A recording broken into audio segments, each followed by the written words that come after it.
कहानी की शुरुआत में हम एक डरावने डार्माडोल को देखते हैं, जिसका सिर्फ सिर था। डार्माडोल क्लासरूम में जबरदस्ती छात्रों के साथ एक मौत का खेल खेलना शुरू कर दिया। इस खेल में डार्माडोल एक तरफ मुड़कर गाना गाता था और जब वह छात्रों की तरफ पलट तो अगर कोई हिलता या चलता हुआ दिखाई देता तो वह उसका सिर फोड़कर मार डालता। डार्माडोल ने एक एक करके छात्रों को मारना शुरू कर दिया। यह देख बचे हुए छात्र घबरा गए और डरने लगे। उन्हें खेल के नियम भी पता नहीं थे। इसी बीच दो लड़के दरवाजा खोलने की कोशिश करते हैं, लेकिन दरवाजा बंद होता है। जब डार्माडोल घूमकर उन्हें देखता है तो उनका भी सिर फोड़कर मार देता है। कुछ समय बाद एक लड़का सभी को डार्माडोल के पीछे लिखे हुए खेल के नियम पढ़ने के लिए कहता है। नियम में लिखा था कि अगर डॉल के पीछे वाले बटन को दबाया जाए तो खेल खत्म हो जाएगा। यह पढ़ते ही एक लड़का दौड़कर बटन दबाने की कोशिश करता है, लेकिन दुर्भाग्य से डार्माडोल उसकी तरफ पलट जाता है और उसे मार देता है। अब छात्रों ने डॉल के दूसरी तरफ देखते समय धीरे धीरे आगे बढ़कर बटन दबाने की योजना बनाई, लेकिन शून ने देखा कि डॉल में एक टाइमर चल रहा था जिसमें केवल कुछ ही मिनट बचे थे। यह देख अन्य छात्र जल्दी बटन दबाने के लिए दौड़ते हैं, लेकिन कोई भी सफल नहीं हो पाता। डार्माडोल सभी को मार देता है। आखिर में केवल शूर्ण और एक और लड़का बचते हैं। फर्श पर छोटे छोटे कैंडी बॉल्स बिखरे होने के कारण डॉल तक पहुंचना मुश्किल था।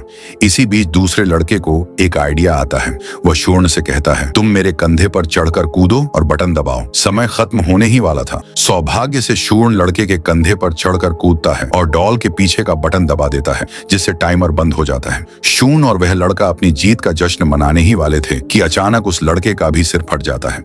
इसके बाद डार्माडोल शून के पास आकर कहता है, इस खेल के नियमों के अनुसार केवल वही जीवित रहेगा जिसने बटन दबाया है। डॉल आगे कहता है, तुम एक चूहे हो, जल्द ही एक बिल्ली आएगी। शून डॉल की बात समझ नहीं पाता। इसी बीच इचिका डरते डरते वहां पहुंचती है। इचिका शून्य की दोस्त थी और वह भी शून्य की तरह ही विजेता थी। शून्य इचिका से पूछता है, क्या हो रहा है तुम्हें, कुछ पता है? लेकिन इचिका भी शून्य की तरह ही कुछ समझ नहीं पाती। वे दोनों कंफ्यूज थे।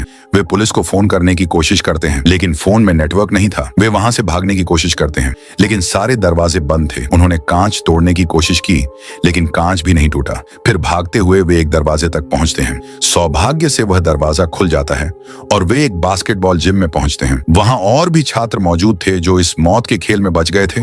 उनमें से ज्यादातर ने चूहे की पोशाक पहन रखी थी। जैसे ही वे अंदर आते हैं, दरवाजा अपने आप बंद हो जाता है। वहां वे फर्श पर एक निर्देश पढ़ते हैं, बेल को बिल्ली की बास्केट में डालो और खेल खत्म होगा। तभी फर्श खुलता है और एक विशाल बिल्ली बाहर आती है। वह छात्रों को एक एक करके खाने लगती है, जिससे सभी घबराकर इधर उधर भागने लगते हैं। शूर्ण और इचिका को एक बेल जैसी गेंद दिखाई देती है।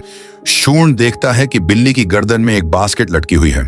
उसे समझ में आता है कि अगर बेल को उस बास्केट में डाल दिया जाए तो खेल खत्म हो जाएगा। यह सुनकर एक बास्केटबॉल खिलाड़ी बेल को उठाकर बास्केट में फेंकता है। वह बेल लगभग बास्केट में पहुंचने ही वाली थी कि बिल्ली उसे पकड़ लेती है और उस लड़के को मार देती है। शूर्ण देखता है कि बिल्ली केवल उन्हीं को मार रही थी जिन्होंने चूहे की पोशाक पहनी थी। इसीलिए वह सभी को पोशाक उतारने के लिए कहता है। सब पोशाक उतार देते हैं, जिससे बिल्ली कुछ किए बिना चुपचाप बैठती है। यह देखकर वे खुश हो जाते हैं, लेकिन कुछ समय बाद बिल्ली फिर से छात्रों को खाना शुरू कर देती है। अब बिल्ली पिचिका को खाने ही वाली थी कि शूर्ण चूहे की पोशाक पहनकर चिल्लाता है और बिल्ली का ध्यान अपनी तरफ खींचता है। शूर्ण को एहसास होता है कि चूहे की पोशाक पहनने पर वह बिल्ली की आवाज सुन सकता है। बिल्ली कह रही थी कि उसकी पीठ खुद जाओ। शूर्ण दौड़कर बिल्ली की पीठ पर चढ़ जाता है और खुजाने लगता है।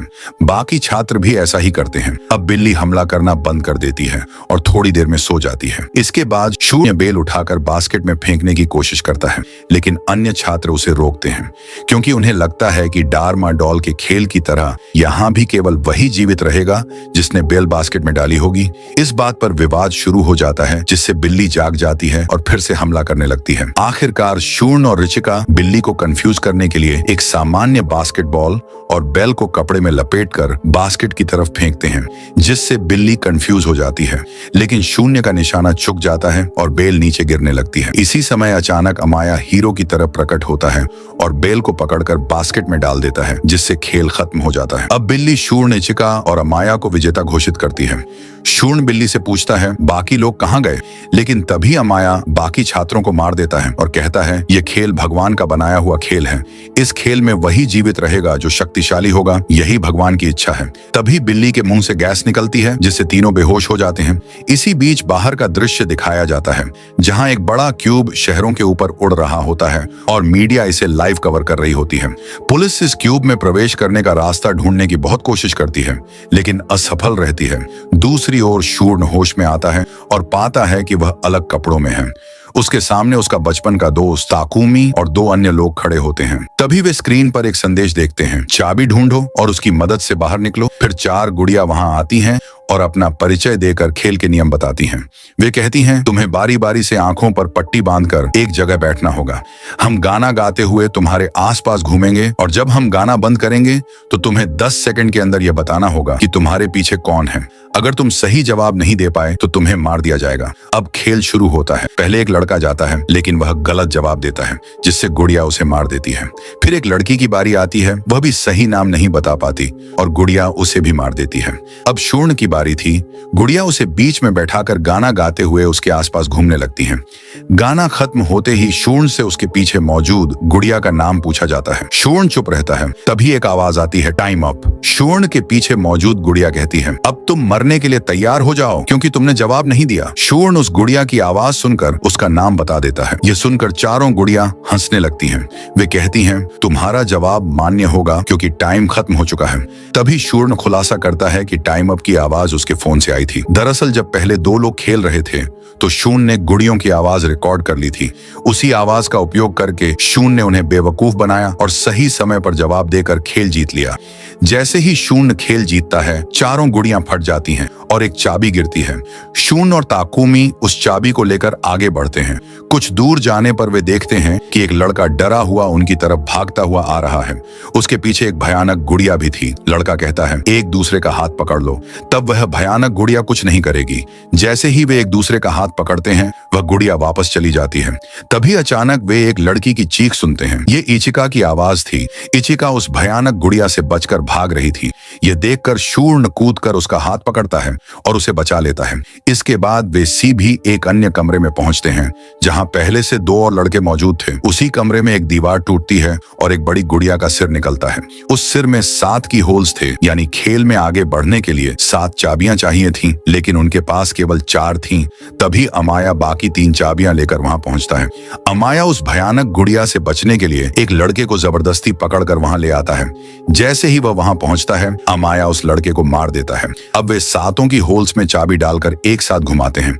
चाबी घुमाते ही डॉल्स उन्हें विजेता घोषित करती हैं और अपने कपड़े पहनने के लिए कहती हैं। इस बीच हम देखते हैं कि बाहर उनके द्वारा खेले जा रहे डेथ गेम का टेलीकास्ट हो रहा है।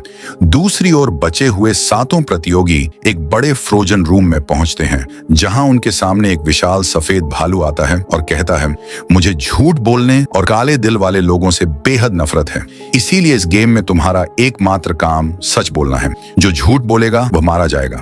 अब सफेद भालू उनसे उनके पसंदीदा खाने के बारे में पूछता है। वे अपने अपने पसंदीदा खाने का नाम बताते हैं, लेकिन भालू कहता है तुम में से कोई एक झूठ बोल रहा है।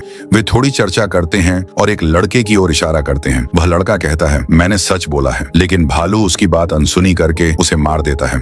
फिर भालू उनसे पूछता है क्या तुम्हें शून्य पसंद है? कुछ लोग कहते हैं हाँ और कुछ कहते हैं नहीं, लेकिन भालू फिर कहता है तुम में से कोई झूठ बोल रहा है, शून्य पसंद है। कहने वालों में ताकुमी भी थी, लेकिन शूर्ण और ऋचिका को छोड़कर बाकी सभी कहते हैं कि ताकुमी झूठ बोल रही है। शूर्ण उसे बचाने की कोशिश करता है, लेकिन दुर्भाग्य से भालू ताकुमी को मार देता है।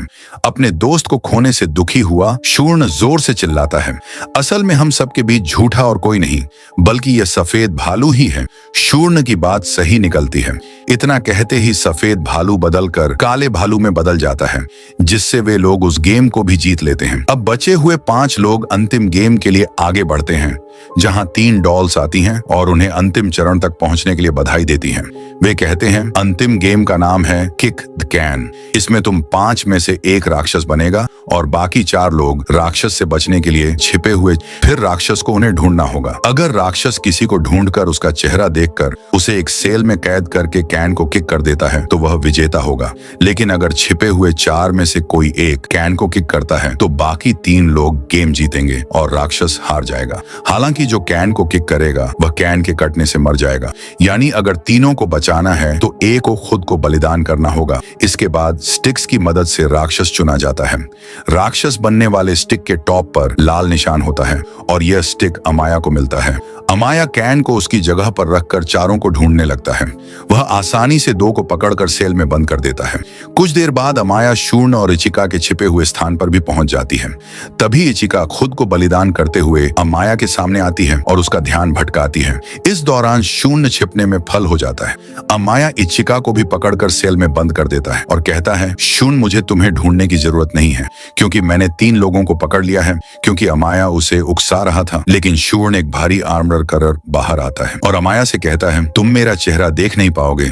शून्य की बात सुनकर अमाया हंसते हुए उसकी ओर बढ़ता है और उसका हेलमेट हटाकर कैन को किक करने जाता है। लेकिन इतने में शून्य बड़ी चतुराई से अपने आर्मर चेन से अमाया को बांध देता है।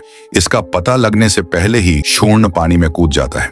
अमाया चेन से बंधा होने के कारण उसके साथ खींच जा है। अमाया शूर्ण को ऊपर खींचने की कोशिश करता है, लेकिन कुछ देर बाद उसे एहसास होता है कि शूर्ण पहले ही आर्मर खोलकर ऊपर आ चुका है और कैन को किक करने के लिए आगे बढ़ रहा है।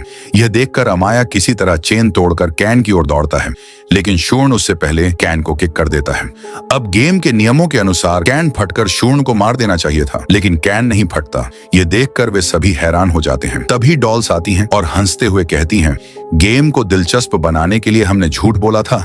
न शून्य को मरना था, न राक्षस यानी अमाया को। इसके बाद 5 को विजेता घोषित किया जाता है और डॉल्स उन्हें आइसक्रीम देती हैं। वे खुश होकर आइसक्रीम खाते हैं, लेकिन आइसक्रीम खत्म होते ही वे देखते हैं कि स्टिक पर कुछ लिखा है।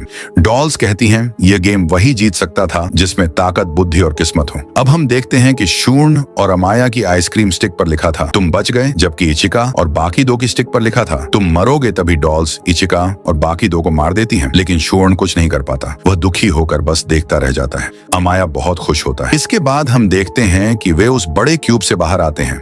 यहाँ रिबल होता है कि उन्हें सभी डेथ गेम उसी क्यूब के अंदर खिलाए गए थे जिसे मीडिया भी कवर कर रही थी। शूर्ण और अमाया के क्यूब से बाहर निकलते ही नीचे खड़ी भीड़ उन्हें भगवान के बच्चे कहकर संबोधित करती है और इसी के साथ फिल्म समाप्त होती है।